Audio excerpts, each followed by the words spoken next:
players gather to cast powerful spells, some of the oldest and most powerful in the history of Magic the Gathering.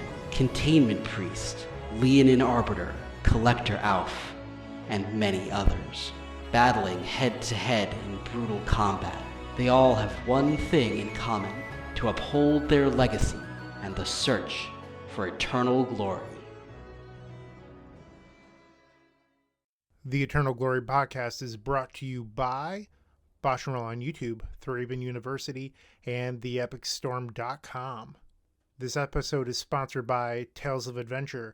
Get sweet legacy staples and much more at TOAMagic.com. Episode 72 of the Eternal Glory podcast, Judge Shred. We've already recorded 30 minutes of introductions and banter for this week, available in our Patreon-exclusive pre-show. Check out patreon.com/eternalglory to gain access. Full disclosure here, we're recording this one on May 10th, a little bit earlier than normal, so that our editor, the wonderful Phil Blackman, can go on vacation as planned. Gentlemen, how you doing tonight? Honestly, I'm furious at Phil that he wouldn't move his vacation plans to keep to our schedule. Like, does he value a commitment as a professional or not? Does he value a commitment as a professional or not? This is an outrage. But in all seriousness, enjoy your vacation, Phil. And also shout out to Akia and Justice, who are our new Patreon supporters since our last episode. A little light on the new acquisitions, but like I said, or like Phil said, we're recording this one pretty quick after the last one. It's going to be in the can for a few weeks, so I hope to read a lot of names next time. Yeah, and if some of the stuff that we say is, like, obvious or, like, we feel like we were working with limited data or something, like, just keep the recording date in mind when this goes live. Past us only knows so much. Future us will know more. You're giving me a little bit too much credit, Phil. Come on. All right. Bryant has known the same things since 2007. Accurate. Nothing more, nothing less. Dark Ritual goes brr. Yep, he's a steel trap on the inside and the outside. All right. Jokes about Bryant's lack of range aside, which, by the way, he has, like, very clearly, like, proven his range many times, right?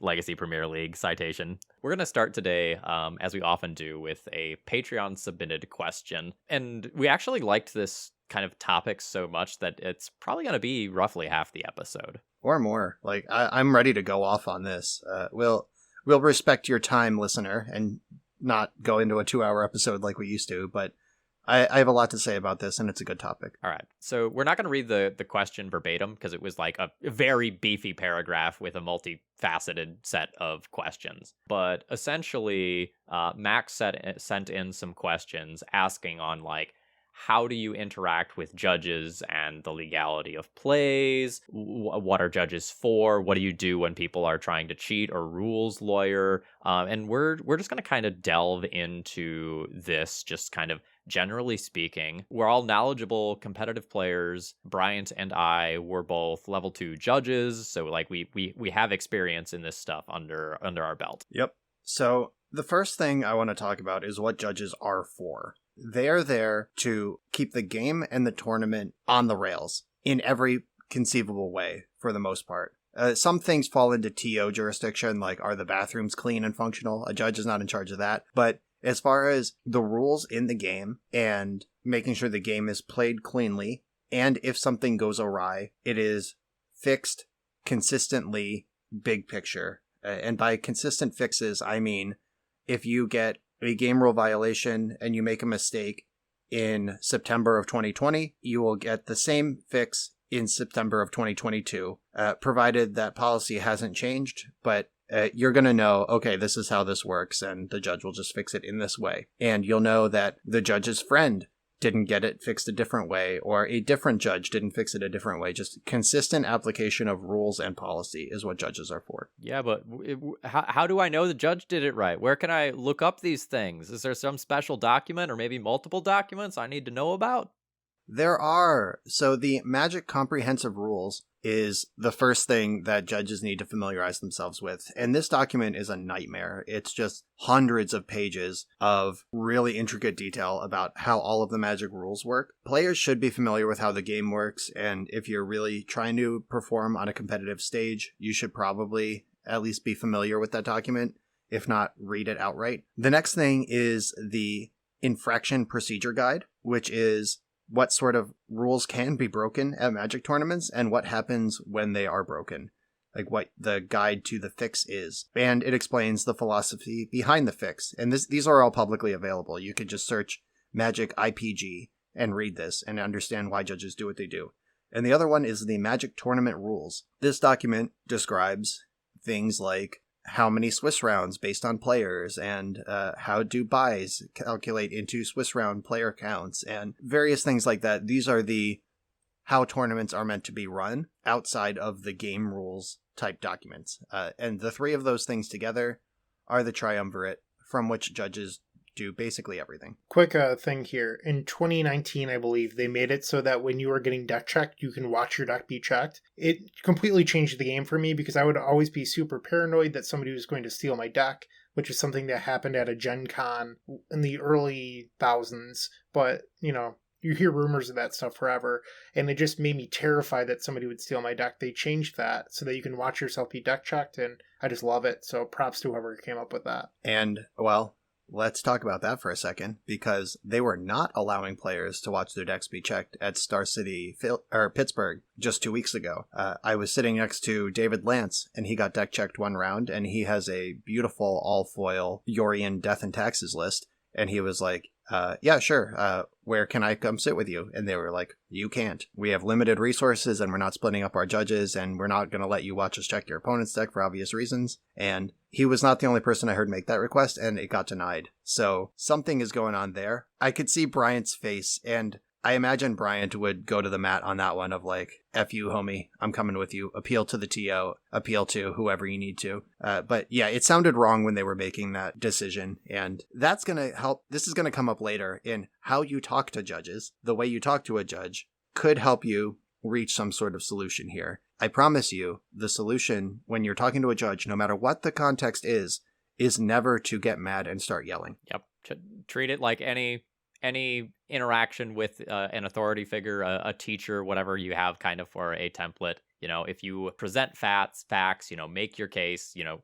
show why you believe something is that way, you're going to have a much better conversation. Right. Let's circle back to that, because we are going to talk about what if a judge is wrong later, a little down the road. The next thing I want to talk about is how judges answer questions. And judges answer questions. Basically, they will answer a rules question so you understand the rules. They will not coach you to make a correct play or an incorrect play. They won't coach you at all. If you call a judge over, let's pretend you are Steve Sadin playing Flash Hulk. Your opponent in round 5 of the GP, where you're 4-0, finally asked you to actually play out your combo and didn't just concede to the flash resolving. This is a real thing that happened, by the way. And Steve Sadin didn't know how his combo worked. He was just like, oh shit, I guess we got to figure this out now. You cannot call a judge and say, Judge, how does flash combo work? Or, Judge, how can I make the cards in my hand add up to 10 storm? Those are not things they can help you with. I've been doing it wrong. They can, yeah, you blew it. What they can help you with is answering rules questions. Or, Judge, how much mana will I have if I cast all these rituals in my hand? Versus, if I cast this, then this, will this count for threshold? The second one is a question you can answer. The first one is not. Another thing that judges have to do is answer the question that was asked, where this is the classic one. Judge, can I Pithing Needle blank? You can Pithing Needle any card name. As long as it is a legal Magic the Gathering card, you can name you can name it for Pithing Needle. Not every card has an activated ability that is needleable. Needle specifically says, unless it's a mana ability. Judge, can I Pithing Needle Lion's Eye Diamond? Yes. Judge, can I Pithing Needle Basic Island? Yes. Judge, can I Pithing Needle Icarid?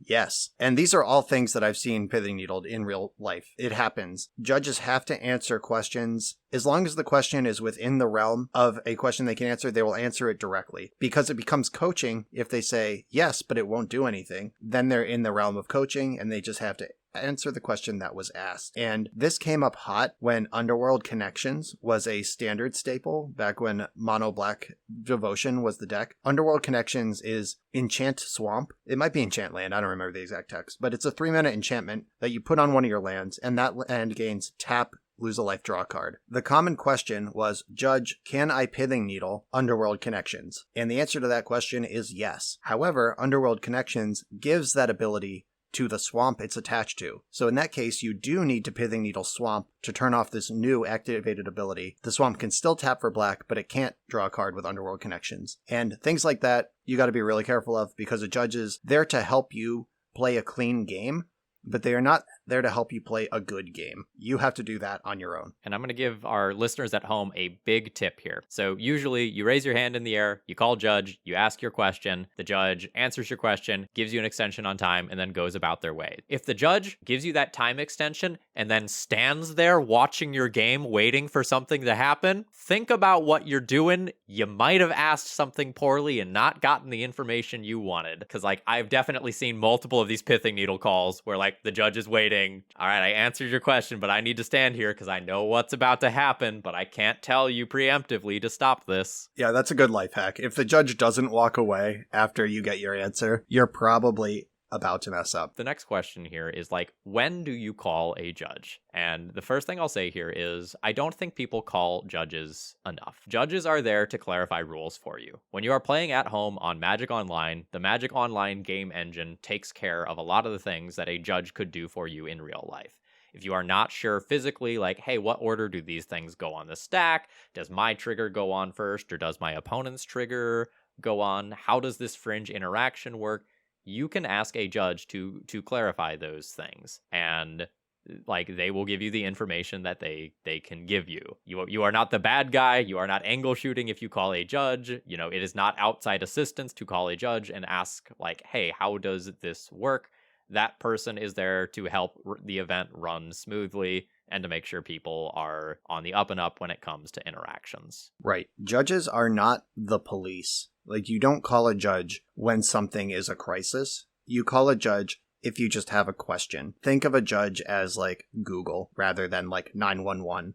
Feel free. You can Google whatever you want, get the answer. I've been playing Magic for a long time. I was a level 2 judge myself until I just let certification lapse this year and played at the highest level of this game. And I still am good once or twice a tournament to call a judge, just make sure something works the way I think it does. And it's perfectly normal to just be like, oh, I got a question. Hold on a sec. Call a judge. You walk away from the table. They answer your question. Then you sit back down. Do that. Use them. That's what they are there for. A lot of times, if your opponent doesn't understand something that's going on and you can't articulate it clearly, you could call a judge and have them do that for you. So, for example, with Thalia and Trinisphere and things like that, all sorts of fringe weird interactions can come up. And you can just say, like, okay, I know it costs this much. Hey, judge, can you explain to my opponent why this is the case? Right. And a really important layer to this as well is only judges can answer those questions. Your opponent does not have your best interest at heart, which is something we're going to talk about in the second part of this section, where if you say to your opponent, can I Pithing Needle your Lion's Eye Diamond? Hell yeah, brother. Go for it. Get in there. Or how big is that Tarmogoyf? Your opponent can't lie to you, but they don't have to answer. They could just like look you dead in the eye. Or if they say like your Tarmogoyf's 4/5, right? But you know there's a Bitter Blossom that's actually 2 types that's not being counted. They could stare into your soul and not answer the question. Or they could shrug and say that's derived information. Or all the tools are there to figure it out. Like they can shrug off your question without really answering it and lead to game states that are intentionally ambiguous but not against the rules. Asking the match next to you is outside assistance, which comes with a match loss penalty. You should not lean over to the people next to you and say, how does this work with this? And if someone does that to you, you should say, you should call a judge. Yeah. In general, I don't think people call judges enough. It's just so free to do. And I do it all the time, even if it's like a simple interaction I just don't know or I should know. Sometimes I'll just want that extra clarification. It takes 2 minutes, and then you go about your day. Right. And that's assuming all things are good. Even when things are like getting a little wonky, I guess we'll talk about this in the next section more, but if your opponent, even if they don't look shady, even if they just make what appears to be an honest mistake, you probably still want to call a judge in that situation, because you know who made a lot of honest looking mistakes? Alex Bertoncini. And that is how he ran rampant over the Star City circuit for so long. It was just like, oh, oops, my bad. Yeah, you're right. This card does only draw 2 cards, not 3. My mistake. Let me just put 1 back. And enough people let him do that. Eventually, he got banned, not for any specific thing, but for like accumulated game rule violations. Tomohiro Saito as well. That's what his ban was for. Accumulated game rule violations. Accidents happen, but if you call a judge and somebody is given a warning, that warning goes into the system where the Judge Academy reviews people's files. Like every game rule violation you've ever gotten is in a spreadsheet somewhere. Someone can look and be like, they're good for like 1 GRV a tournament, and they seem to be up and down for them. But if someone's good for 2 or 3 GRVs in a tournament and they're all positive, that person is probably cheating and would never catch that if you don't call a judge over little things. I have an Alex story. Turn 1, game 1, first time I'm paired against him. He fetches, plays a Deathrite Shaman. Turn 2, he like activates the Deathrite Shaman for mana while like also fetching his library to play a spell and doesn't remove a fetch land. And I just like look the guy dead in the eyes and I'm like, remove your card. And what I should have done there is called a judge. Call a judge. And gone like, hey, my opponent is not removing his cards. Document those things. Help catch the cheaters. I have a story like that as well. It's not Alex, just some person. I don't even remember who they were. Irrelevant individual. We were playing for like day 2 of a Grand Prix or something. And I was on Urza, and they were on some blue-white control deck with Snapcaster Mage, and they were just dead on board and top decking, and they were just sort of like 2 turns in a row. They were like cryptic to tap draw, just sort of treading water, not doing anything. And I have Grafdigger's Cage in play. I go to combat on the 3rd turn, my 3rd lethal combat in a row. They go into the tank for a little bit with their 1 card in hand, and they're like, Snapcaster Mage. And I said, okay. And then they targeted Cryptic Command, and I said, okay. No rules have been broken yet. And then they tried to cast Cryptic Command, and I said, cut it out. And they said, okay, I'll concede. Where my mentality at the time was, this cheaty shit isn't going to work against me. Just pack up your cards, kid. Like, who do you think I am? But my mentality should have been protecting tournament integrity. That person, if I had called a judge, would have been DQ'd 100%. Just even the most amateur investigation from a trained judge would result in, yes, I tried to cast my spell through a Cryptic Command or through a Grafdigger's Cage. And intentionally breaking the rules is cheating. And in my head, it was like, their tournament is over anyway. It didn't work against me. Not a big deal. But I thought about it for like weeks after that of like, damn, I let a cheater go. And that feels really bad once you really dial in on what that means for the next person who maybe isn't as sharp or forgets about their Grafdigger's Cage, and that cheater gets away with a game win. Like, you really got to call that shit. Going back to the how to talk to a judge question, one thing I've noticed that cheaters, their stories always change a little bit, and that's how you can often find someone that may not be telling the truth about their situation. And I have a good, memory of playing in day 2 of Grand Prix Las Vegas. I get paired against somebody on Black Red Reanimator. On their 2nd turn, they put Gristlebrand into play. They put Sire of Insanity into play. They think for a little bit. They move some cards around in their hand. And then they say, go, and discard to 7. I look at my opponent for a solid 20 seconds. I don't say a word. I look at Joe Lissette, who's sitting next to me. He looks at me. I look back at my opponent. It's now like 30-ish seconds. I go to untap. My opponent says, you need to discard your hand. I call a judge. Judge comes over, and they're like, did you discard down to 7? And they're like, no, I discarded my entire hand. And that's when a couple onlookers go, okay, I'm going to talk to a judge. Like, they get up from the table, whatever. Through the process of appealing to the next judge and then asking to talk to the head judge, all that stuff, this individual's story changed 4 times. I mean, that's pretty easy to tell that you were lying. Plus, there's people watching, which isn't always the case. But if you can't even get your story straight, how's a judge going to believe you? Yeah, that's a thing that you see in like lawyer TV shows and cop TV shows and all of these places where it's like, it's easy to keep your story straight if your story is just true. You don't have to keep your lies straight. You don't have to remember what you told to who. You just have to recount events accurately. And when speaking to a judge, you want to convey the events as they happened confidently, calmly, and take your turn. A thing that happens all the time. I've been to so many tables where, okay, your version of events, what happened? And someone's like, well, I did this. And immediately other players like, no, you did this, that, blah, blah. It's like, okay, stop. You're going to get a turn. If you're yelling over each other, you're just going to waste all our time. So one person at a time, tell me your version of events. Now you tell me your version of events. If they don't add up, I'll ask some follow-up questions. And judges are trained to ask the correct follow-up questions and find the right result. On the other far side of the equation here, every once in a while, you're going to get paired against someone where, like, this is their first competitive Magic event and they have, like, no idea what the fuck they're doing. It's okay to have a little pity in those scenarios and kind of walk a new player through kind of what's going on. Everyone has their first GP or whatever, right? I absolutely remember playing against an Infect player at, I think it was a GP or it was a major Star City event, where in my match, they got 4 GRVs or what, like 4 judge calls in 2 turns. And like, they just like got game lost or match lost out of the match. Guy walked away fuming, like was probably new to competitive Magic, and like he was real mad, said some mean things. And 10 or 20 minutes later, he like found me walking around the tournament hall, and he was like, dude, I'm sorry. Like I should have had my stuff together more before coming here. And like, I think about his maturity a lot, and it's like good on you for realizing that, but like maybe I should have had a little more patience with someone who was new. You know, there's a real weird line to tread there. Yeah. So I mentioned the 3 documents, the MTR, the IPG, and the comp rules. There is another document. It's called the JAR, Judging at Regular, and that is specifically for regular REL, which is what FNM is. I usually only talk about competitive REL because it's the only level I want to play at.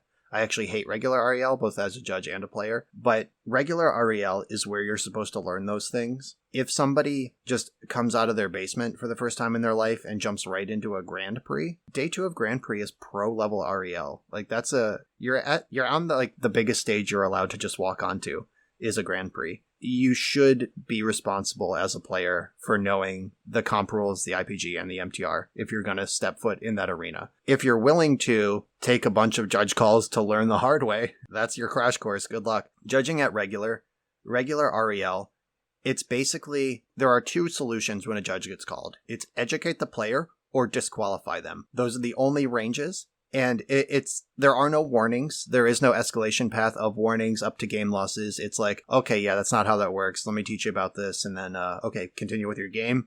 Or, you cheated. This game is unfixable. Get the fuck out for the day. See you next time.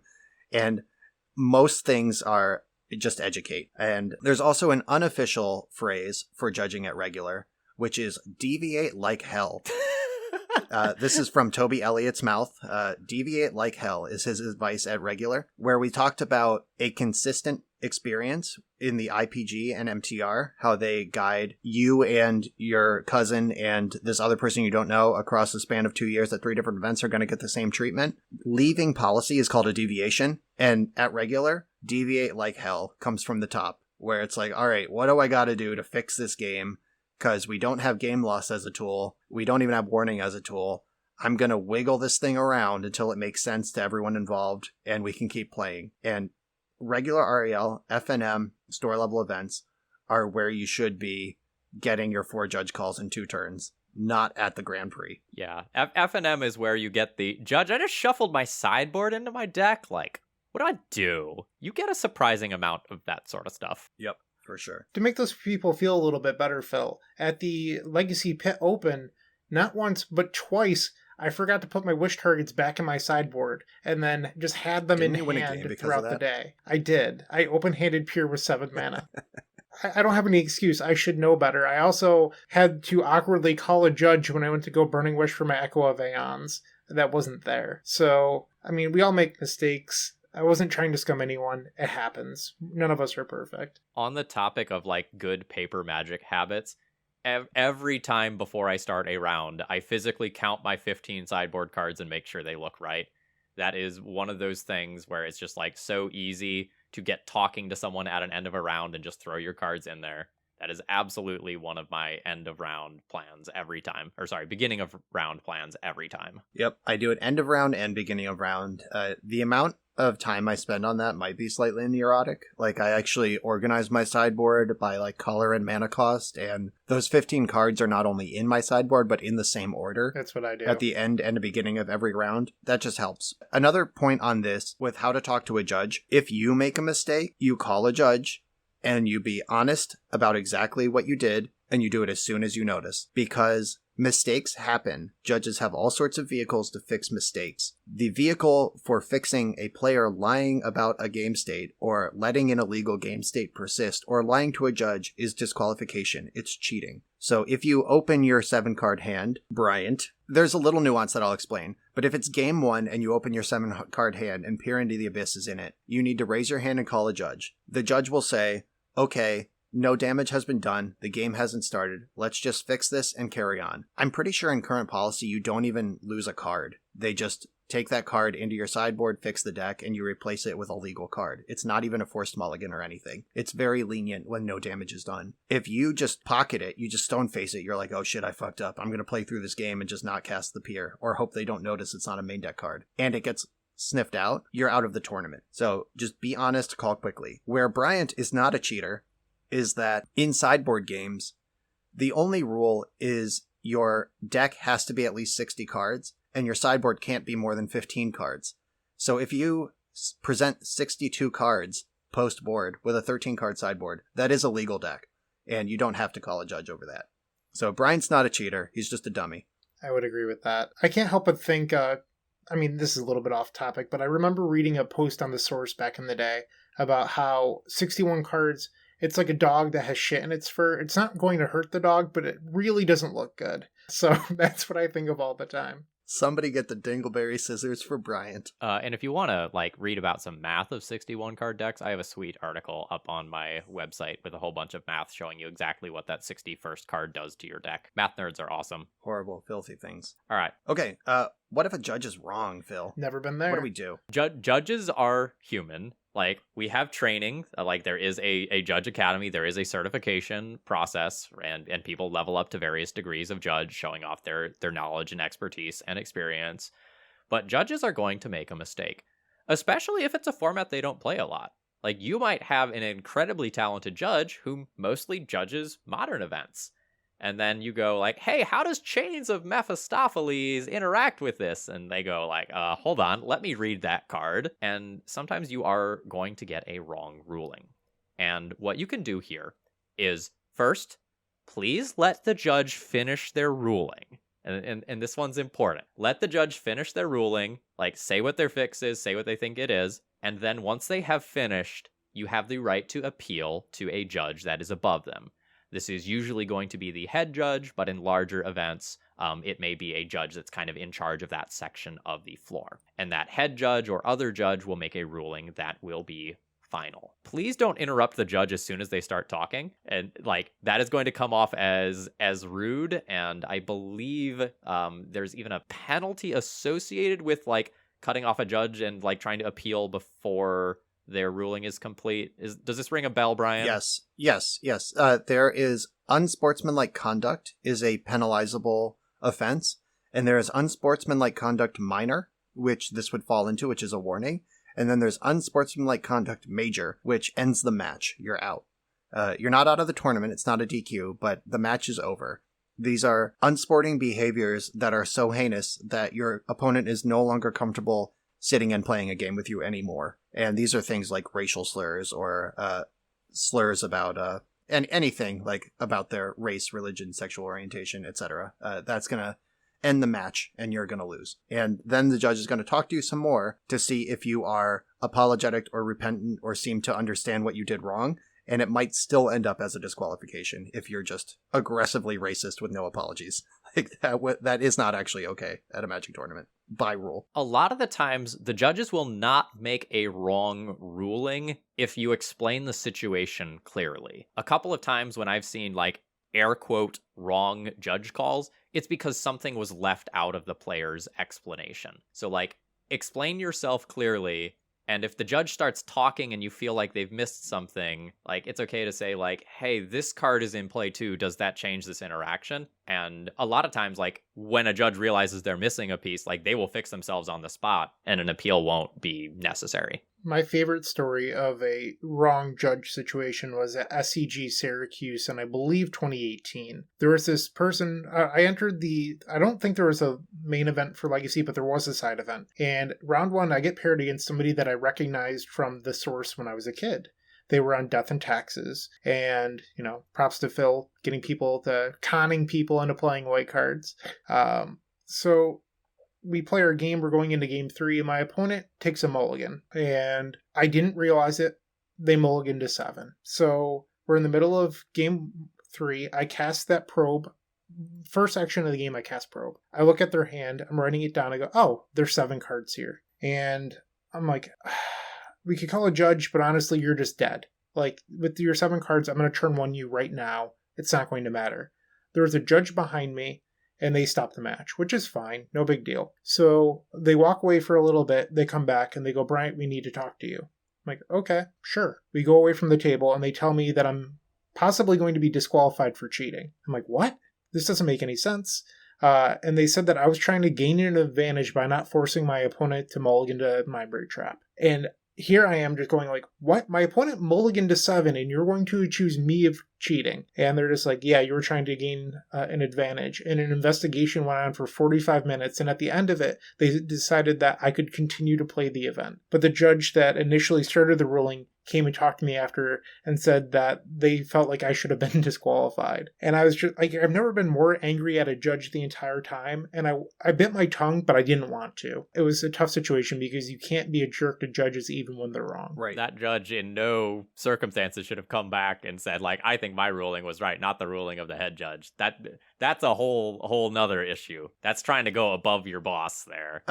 There's a couple things about that story I want to point out. One of them, you said 2014 this happened? 2018. 2018. Okay, so policy changes regularly. Most policy changes are done in favor of lessening penalty or lessening impact. The fix for that at the time would have been your opponent has to... I don't even know that they would have ever had to get a new hand. I think they would have had to randomly put a card from their hand somewhere. I believe that is the fix. That is what came to mind for me in that time period as well. Like, that's why I thought you said 2014, because like the whole thing seems preposterous, but like no version of policy involves that player having a new 5 or 6 card hand. That's just not a thing. But you did the right thing of just sticking to the facts, chilling out, and like whatever. If Bryant had started yelling and becoming belligerent, unsportsmanlike conduct would have been on the table, which is a separate thing that he may not, or might be true, even if his rage is dignified, it is justified. You can't pop off on a judge. Cedric Phillips, beloved Cedric Phillips, spent an amount of time banned from tournaments because of a situation like this. He was accused of cheating, and the judge was completely wrong. And there was an investigation where Cedric got very angry, and the judge, it was determined, was in fact wrong. But they couldn't have people scream and throwing their shoes around the venue, which is apparently what Cedric was doing, and he spent some amount of time banned from the DCI. That's like a dumb kid response to a difficult situation, and you can't be a dumb kid, even if the judge is a dumb or wrong individual themselves.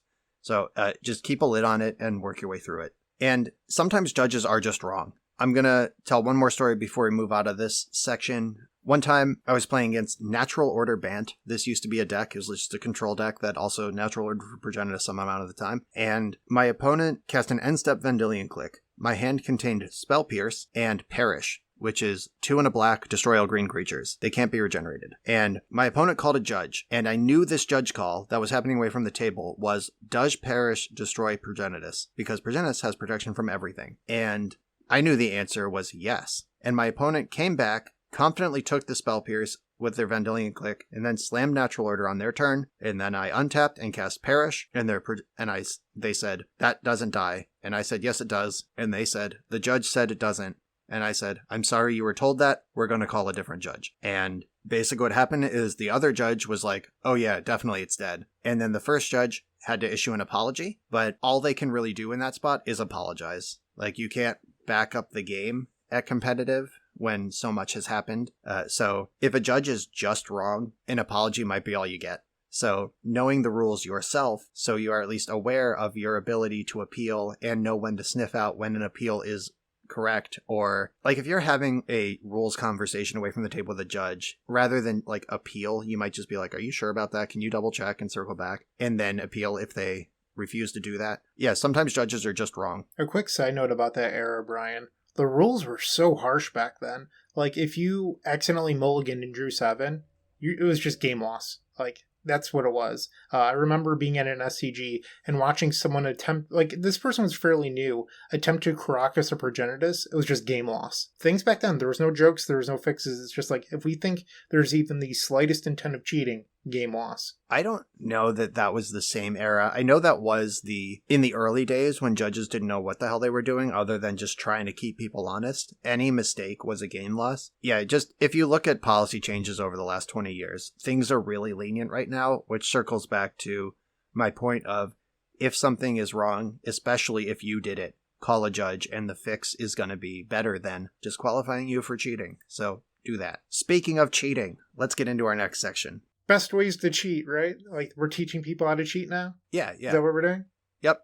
All right, so you can get a certain number of GRVs before it really matters, right? So you want to maximize the number of GRVs you get without it counting against. Yeah, it's like fouls in basketball, right? The first 4 are free. But no, not really. You want to play a clean game. So there's two versions of this that I want to talk about. There are what people may call rules lawyers or what some other folks, angle shooters, scummy play. What judges refer to this as is not sporting conduct. We talked about how unsporting conduct is a defined rule-breaking behavior. Not sporting conduct is you kind of roll your eyes and say, yeah, that's legal. And much has been said about this in many venues over the existence of Magic the Gathering as a competitive endeavor. And I think the most practical way to approach this is, one, you can't get mad at an angle shooter because most angles are left open by you, their opponent. If you are playing tight, if you're keeping track of everything, if you know the rules, you are not going to get angle shot. So if you leave a door open for someone to walk through, you have to accept some amount of responsibility for that. And the rules of a competitive game are laid out. These are the things you can do. These are the things you can't. If you feel bad about something that someone does that is legal but feels dirty, you're allowed to feel that way. But ultimately, you are wrong. And you can decide if you see an angle open up, you can decide if you're a person who's going to shoot it or not. And I am not going, at least I personally, from my hyper-competitive background, I am not going to judge you either way. I have angle shot in my career. If the stakes are high enough, I'll do it again. But in general, I'm at a point now as like an older, more mature individual where I will either correct something that I see, like a mistake that leaves the door open, or I will just assume the best of my opponent and I know what they meant and just play right. But if it's like the Pro Tour final or about to Pro Tour top 8 or finals of a PTQ, I don't know what my line is, but at some point I'm going to take the angle if it's left for me. I want to just like remind our audience viewers at home that many like amazing on-camera moments that are like hugely memorable moments are results of someone angle shooting and realizing that their opponent doesn't notice something. I give all my legal targets fear is a great example of that one, right?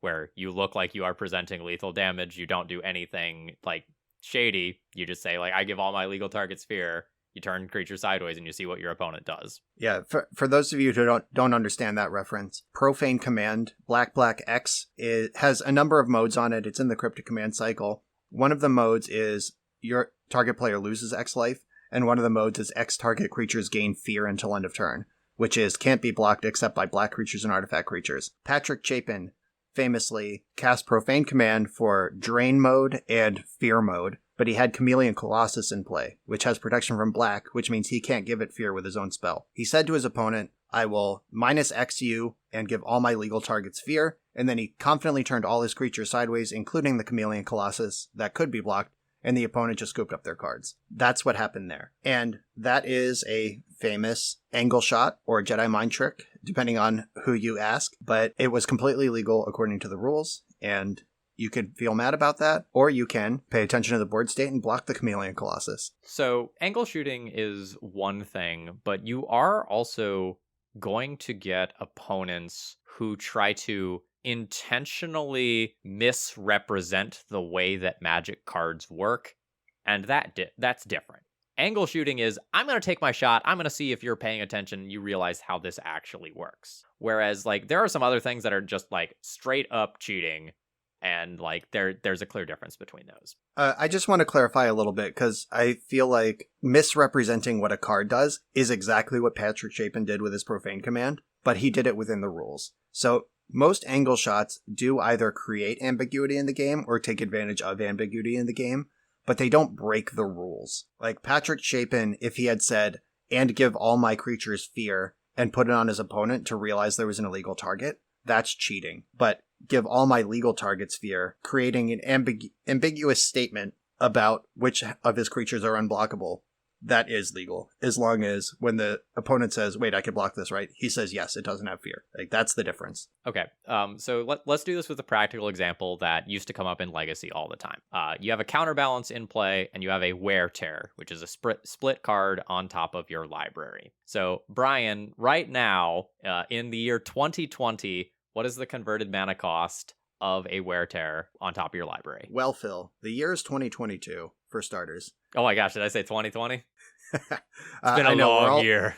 It's March 2020, and you can't tell me otherwise. But right now, the rules of split cards have been cleaned up so that the converted mana cost, or mana value, if you will, of a split card is always the total of the two halves. When it's on the stack, it's the half you cast, but when it's in your hand or in your deck or elsewhere outside of the stack in your graveyard, it is the total mana cost. So the mana cost of Wear Tear is 3 for the purposes of counterbalance. It can counter 3 drops. For the purposes of Spellseeker, you can't go get that. For the purposes of Sunforger, you can cast it.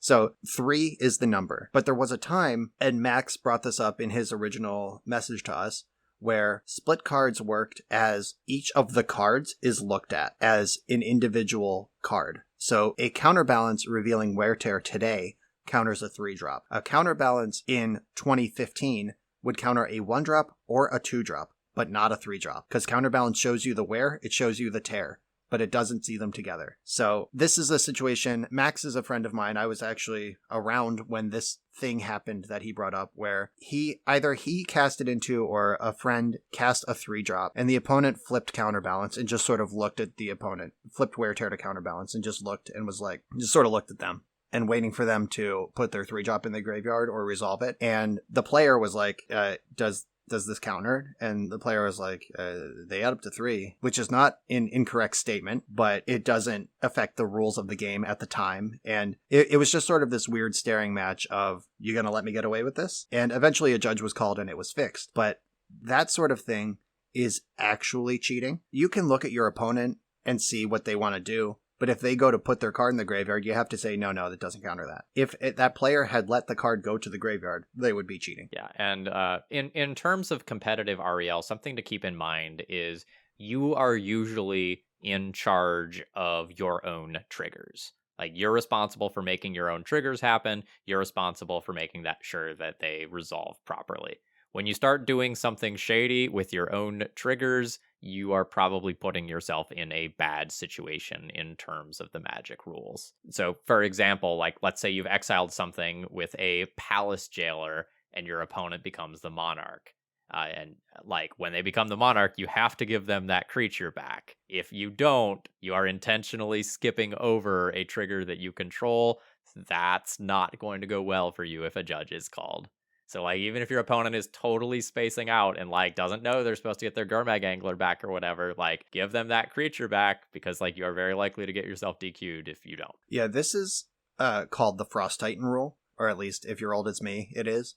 Frost Titan is, it had an early version of Ward, like a non-keyworded version of Ward, where if you target Frost Titan with something, you have to pay 3 or that's countered. And at the time the Titan cycle was printed, people were just like, I'll path to exile your Titan.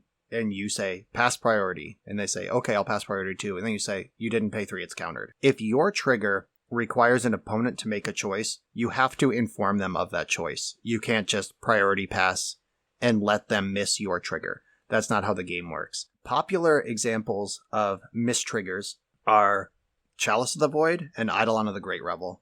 Those are the 2 big ones in my experience, where if your opponent has Chalice of the Void on 1, and you cast Brainstorm, and they say, okay, they have missed their trigger, and you can resolve your Brainstorm. It's their card, they need to play it. But that's scummy, Brian. If they cast... We had a conversation about scummy already, is what it is. These are the rules. If you're going to put a card in the deck, you should play it. If they cast Brainstorm into their chalice and air quotes miss their own trigger, they have cheated. That is their card. It's not their trigger to miss. I haven't seen a lot of chalice players casting spells into their own chalice, but I see a lot of Eidolon players casting spells and just sort of leaving it up to the opponent to remind them to lose 2 life. And call a judge the first time that happens. I'm telling you, that burn player did not forget Eidolon is in play. They know, and leaving it up to your opponent to remember your detrimental triggers is cheating. So just call a judge the first time it happens, get that shit squashed. To give an anecdote on something similar, like I play with Thalia, Guardian of Thraben, very frequently. Over years of playing competitive REL events, I maybe have 2 or 3 like lifetime GRVs for not paying for a Thalia tax. Like, that is the sort of thing I am 100% paying attention to. But if you are finding an opponent, like, very early on in an event that is missing their stuff, they're either, like, not paying attention or they are intentionally cheating. Like, call your judge, keep them honest, document that stuff. Yep, absolutely. Slow play is something that's tough both for players and judges because the rules around it are a little bit ambiguous. It's really hard to say what is slow play. Like, there is a dictionary definition for it.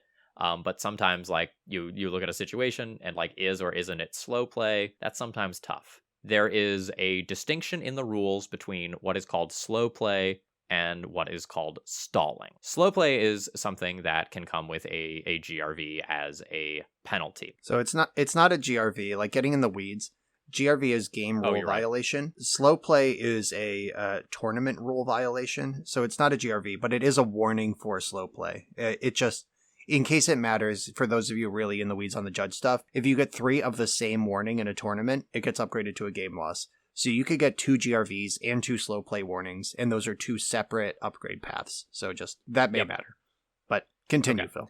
Slow play is you doing your actions in a time that is not really reasonable. You're taking too long to do your actions.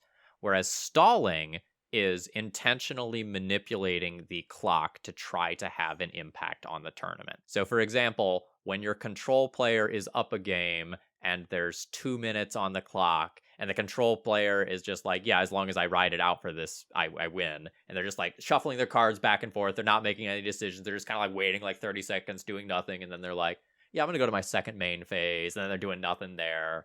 Like, that sort of thing is probably that person, like, very obviously trying to stall for the clock, so the aggro player has fewer turns when it goes to time or something like that, and that's handled very differently. Right, and the difference between that of them, like, farting around, wasting time without taking action, and taking actions that waste time in-game is different. If a control player can't win the game, but they can, like, cryptic command or fog your team 6 turns in a row and force a draw, while playing at a reasonable pace, that's legal.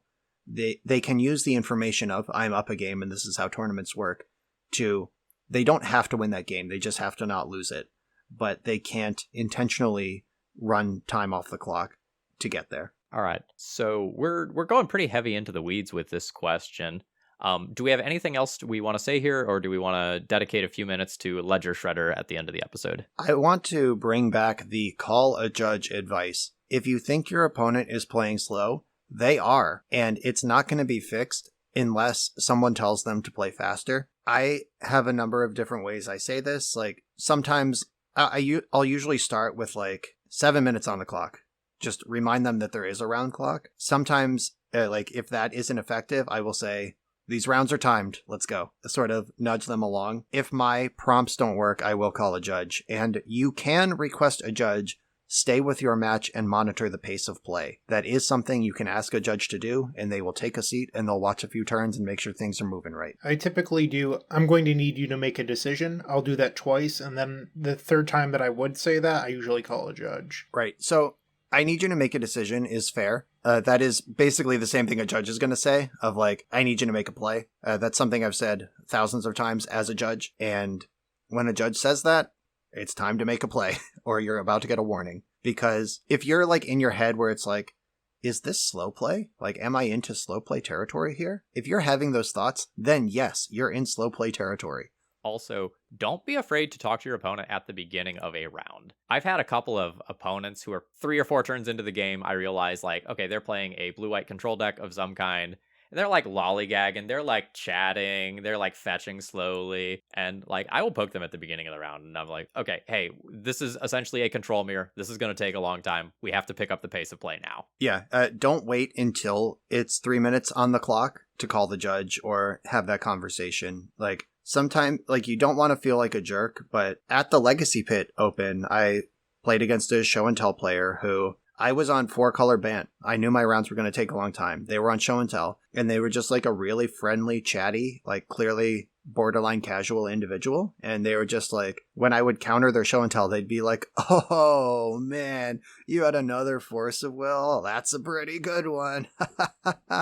and like, just the act of like getting their spell countered was like a 7 to 10 second ordeal. And then they're like putting in the graveyard, like, oh, that's going to be tough to rebuild from. It's like, okay, shut up. Come on. Like, I understand that you want to have fun and I don't want to be a jerk, but like, you can win a game in 1 turn. I can't. Like, I need you to respect that this is a shared round clock.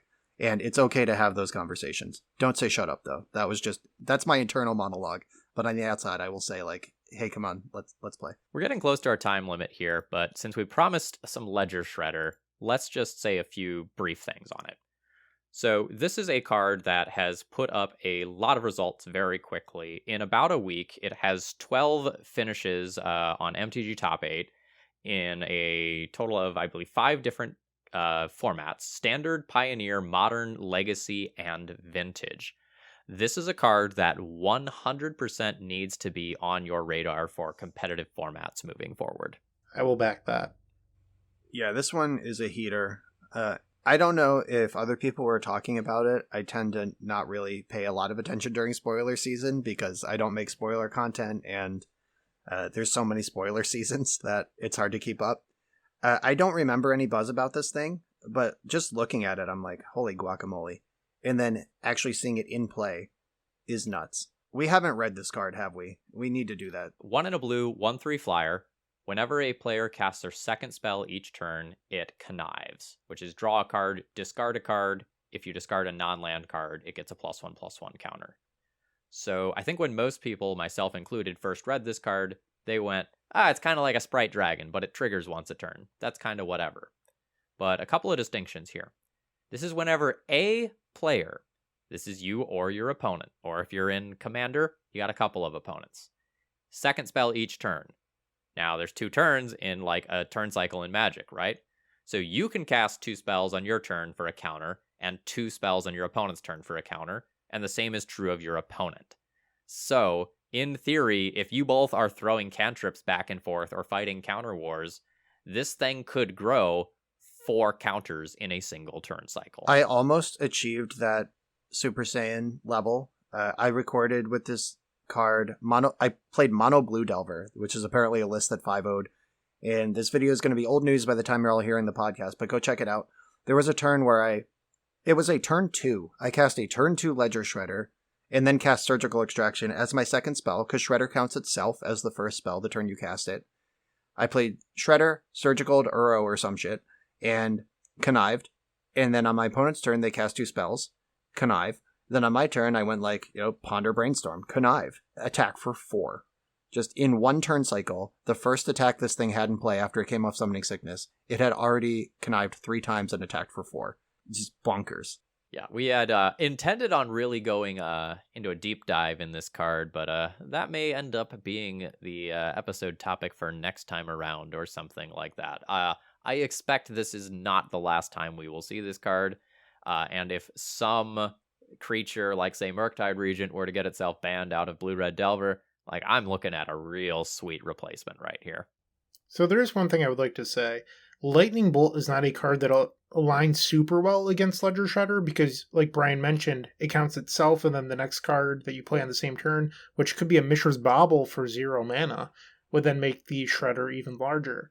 So if you're the Delver player, if you cast a cantrip into Lightning Bolt, that also wouldn't work because Ledger Shredder will trigger before the bolt will resolve, and then your Lightning Bolt deals 3 damage to a 2/4. So if Lightning Bolt isn't going to be effective against Ledger Shredder or Murktide Regent, a lot of people are looking at white cards right now, Prismatic Ending, Swords to Plowshares, because they also beat the bully of the format from the previous few weeks, which is Green-White Depths. So in this Sunday's Legacy Challenge, we saw the most played deck was Jeskai Control, a deck that's certainly up Brian's alley. So if you're looking to play competitively right now, think white cards and effects that beat those white cards. All right, I think that's a fantastic note to end on, folks. I hope you've enjoyed, and we'll be back again in 2 weeks. Keep on shredding, and tag us in sweet Ledger Shredder screenshots. Like, we would love to see those. Yeah, we're